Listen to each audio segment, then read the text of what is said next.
Here's a sample of water I took from the river. First thing we need to do is make sure to clean off any fingerprints. Oh, actually, before we do that, we also want to take enough water out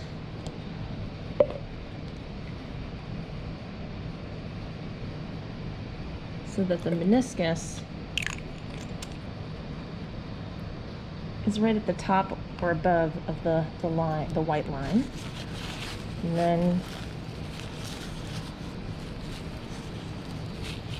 wipe off any fingerprints. Then we tip it gently, so we don't want bubbles to form, 3 times. And then we place it in the turbidity reader with the arrow, this arrow on the jar meeting up with the arrow in there.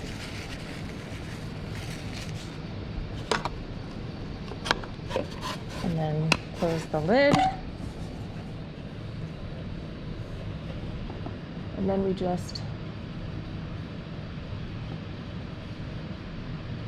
read the reading. 8.9 or 8.8 NTU, 8.7. It does vary a little bit because what's happening is light is shining through, just like on a spectrophotometer, and it's measuring how much light is getting scattered by particles in the water. And if those particles are moving around, you can get slight, changes in the turbidity reading. You could take a 10-second average if it's varying a lot. It looks like it's between 8.7 and 8.9, so maybe I would write down 8.8.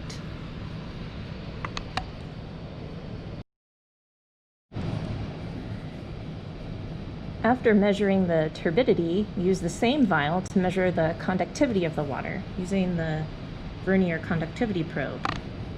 So I lower the probe down into the vial, make sure that the probe is fully submerged, give it a little mix.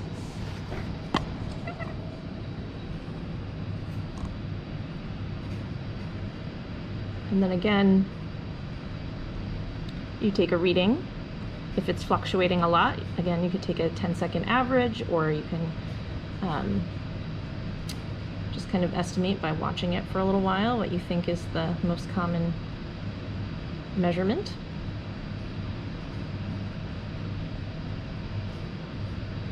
It's 176 point something, it looks like.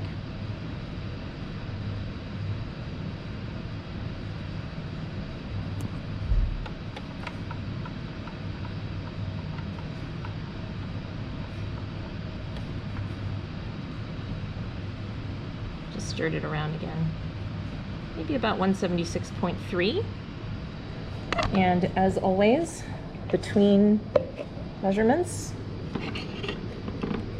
you want to make sure to rinse off the probe and dry it off so you're ready for the next measurement.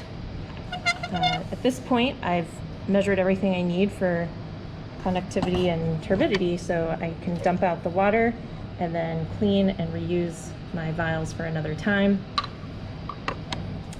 And that's basically it for measuring turbidity and conductivity.